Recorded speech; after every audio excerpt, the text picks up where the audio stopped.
आप सभी को मसीह यीशु में मेरा सलाम। आज हम बात करेंगे खुद के बोले गए गलत शब्दों के कारण आने वाले श्राप और उसके छुटकारा के विषय। नीति वचन 18 का 21 में लिखा है कि जीभ के वश में मृत्यु और जीवन दोनों होते हैं, और जो उसे काम में लाना जानता है वह उसका फल भोगेगा। जीभ में सामर्थ होता है, वो जीवन या फिर मृत्यु लेके आता है।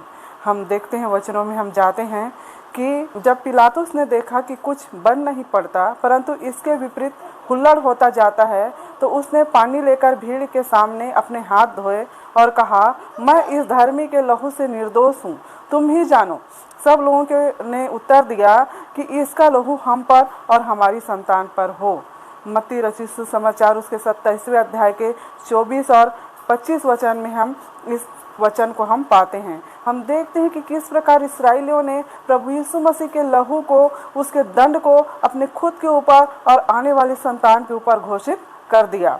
और इसी घोषणा के परिणाम स्वरूप हम देखते हैं कि आगे चल के रोमियों ने यरूशलेम की दीवारों को तोड़ दिया, मंदिर को नष्ट कर दिया, शहर में आग लगा दी, कई यहूदी मारे गए, कई लोग गुलाम बनाए गए और उनके ऊपर अत्याचार किया गया। फिर हम देखते हैं दूसरे विश्व युद्ध के समय में कि नाजियों ने, हिटलर ने यहूदियों को पूरी रीति से तबाह करने के लिए किस प्रकार से उसने योजना बनाई और यहूदियों को व्यवस्थित रूप से हत्या किया, उन्हें दंड दिया, और ये भी उस श्राप का एक परिणाम था।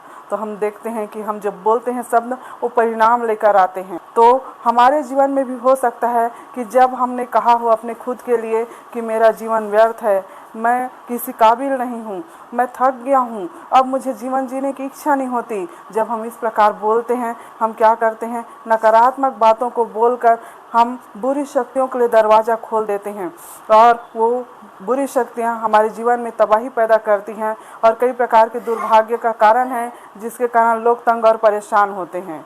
तो आज ये प्रश्न है कि इस प्रकार जो गलत अंगीकार के कारण, गलत शब्दों के उपयोग के कारण जीवन में जो श्राप आया है, उसके छुटकारे के लिए हम क्या करें। तो पहली चीज़ है कि हम प्रभु यीशु मसीह को अपना उद्धारकर्ता ग्रहण करें,